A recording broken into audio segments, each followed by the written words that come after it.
Hi everyone! Topic of today is how to be happy. This is something that I personally am so passionate about and been learning a lot about over the years, and I'm so excited to share some of the insights with you. Before we talk about how to be happy, I want to share some of the common myths that we tend to believe in around happiness. First one is that our circumstances play a big role in the level of happiness. There's been a number of studies done on that, and actually, what they tell us is that 50% of our happiness is genetic. Now, that's a lot. I know it's half of it, and there's nothing that you can do about it, and you can't really impact that. Some of us are genetically have a happier disposition and more happy than others, but that's 50%. On an optimistic side, and if you're an optimist, you'll know that there is still this whole other 50%. And many people tend to think that this other 50% is our life circumstances. And this is why a lot of the times we tend to think in ways of, once I get this, once I don't know, lose 5 kilos, get this increased salary, find a partner, have a child, buy a big ass house, and all of those things, we think that that's when we're gonna become happy. And a lot of the times that is actually really fleeting, that feeling, and it doesn't really last. And that is why only 10% of our life circumstances contribute to our level of happiness. Think about it, only 10%. So actually, just knowing this means that straight away we can get out of that victim mindset and stop blaming everything and everybody around us, and that we haven't, I don't know, been born in a rich family or the right country and all of those things, because only 10% contributes to our level of happiness. So we've got 50% genetic, we've got 10% life circumstances, and the remaining 40%, which is almost half, is your behavior. This is your mindset, this is how you tend to think, these are the actions that you take day in, day out. And that is, I hope, really awesome and liberating for you to hear, because there's a whole bunch of things, there's this whole 40% that around your happiness level that is completely in your control. Yes, you can't control your genes, and a lot of the times the circumstances are out of our control as well. But 40% is something that you can do about. And if you think about it, 40% is a lot, and you can become really quite happy, I guess, depending on your baseline. So that's the number one myth that I wanted to bust, that the circumstances actually don't play such a big role. Second one is the role of money in happiness. Quite often we hear the saying, money doesn't buy happiness. And it's kind of true, but also not quite true. What I have learned is there's two main things. One is money contributes to our happiness a lot when we have very little of it.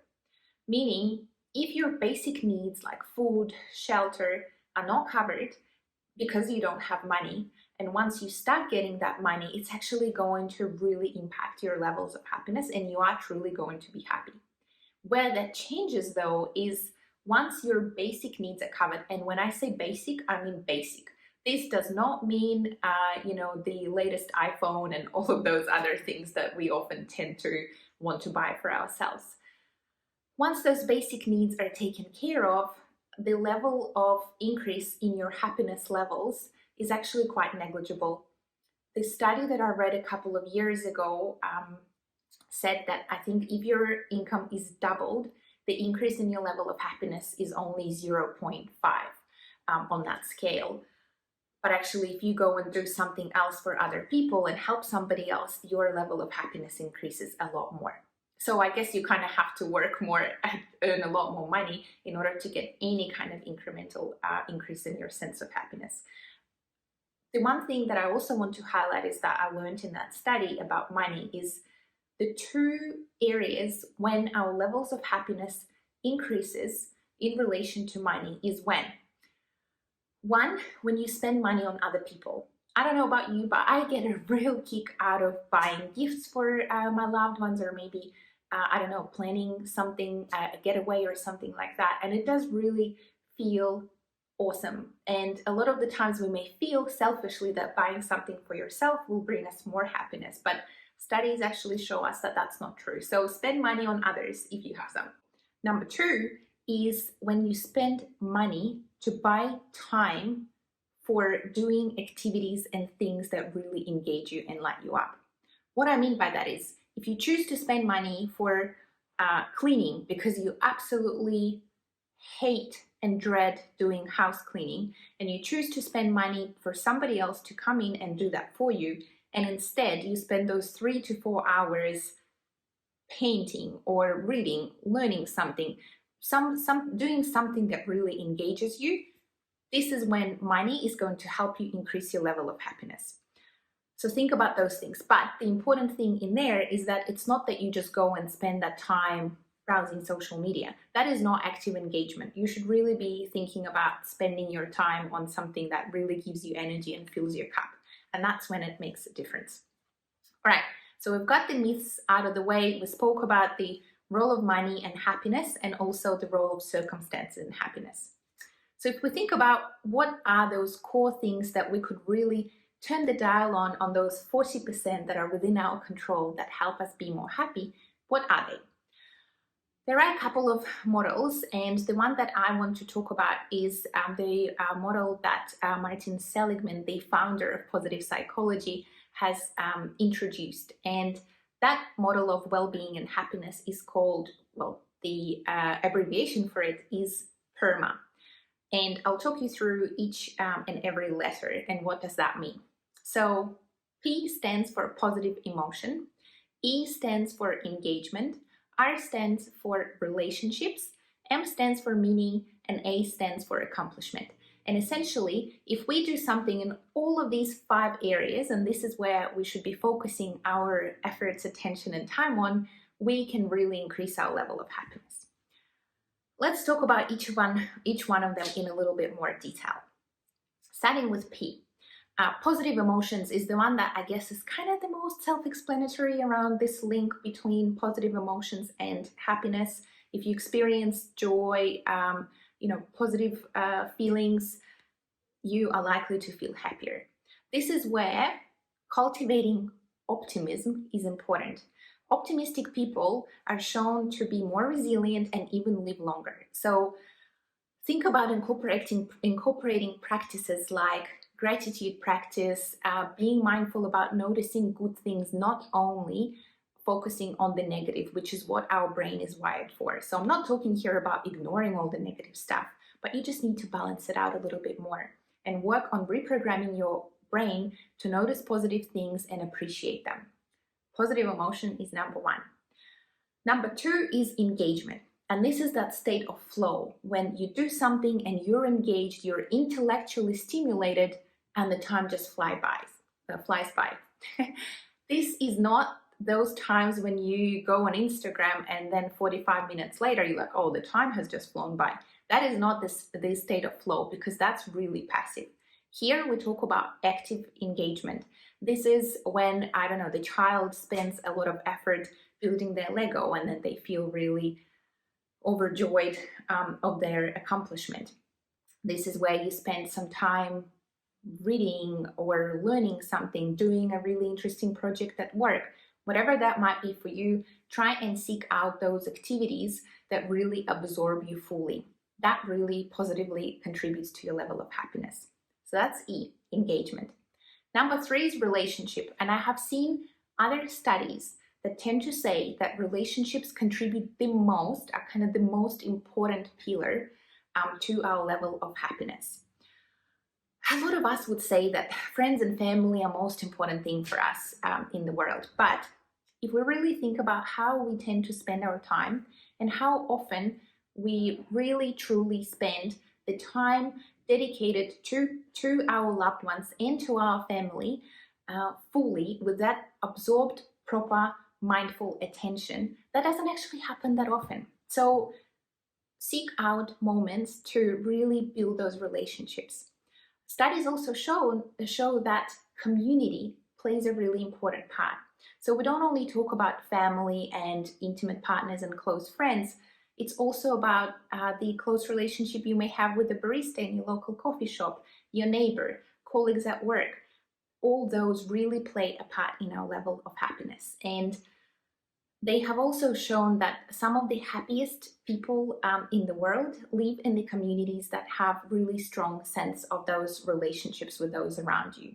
For example, in Denmark, I think something like over 90% of people are part of social clubs, and they have one of the highest levels of happiness in the world.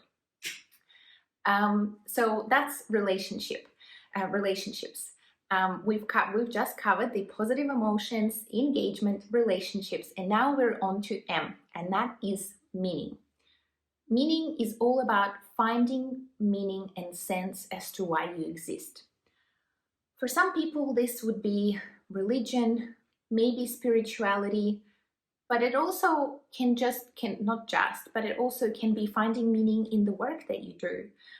Something that I don't even know if it's true, but maybe you have heard that story apparently about this janitor in NASA working there during the times as they were working to put the first man on the moon. And when the person got asked, what do? They said that they feel really proud because they help to put the first person on the moon. And that is specifically about finding meaning in the work that you do. And that plays a really important role in us feeling that sense of fulfillment and life satisfaction, where we know that we don't just live just for whatever.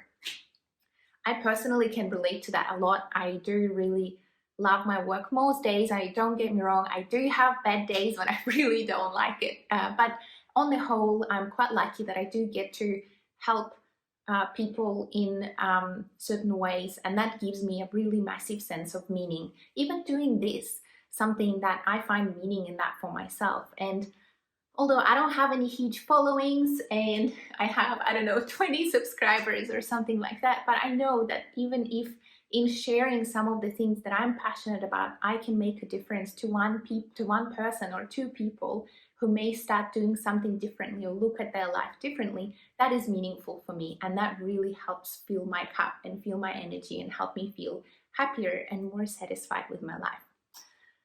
On to the last one, and that is accomplishment. This is that sense that you are moving forward in life and you are accomplishing things. This is where setting goals can be really helpful. Make sure that they are realistic, but still the ones that do tend to stretch you. And doing that and seeing progress and challenging yourself is also something that really contributes to a level of happiness.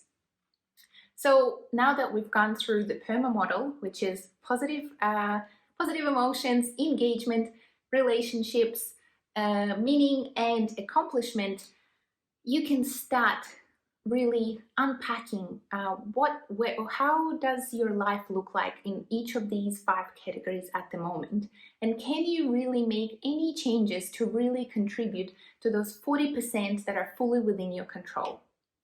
As you can see, within this model of well-being and happiness, there are no expensive cars or fancy outings and things like that. And again, not to say that those things are bad, absolutely not, but important to remember that a lot of the times we tend to chase things thinking that they will make us happy, but actually if you take a step back, a lot of the times it's way more simpler. Not to say that it's easy, especially because of this environment and the pressures and the messages that we see around us all the time telling us how we're supposed to live and what will make us happy. But taking a step back and seeing really what's important to you, those people around you, the meaning of the work that you're doing. Are you growing as a person? Do you feel stimulated? Do you really spend your time on things that really engage you? These are the core foundations of a happy life. I hope you found this enjoyable and thank you for watching.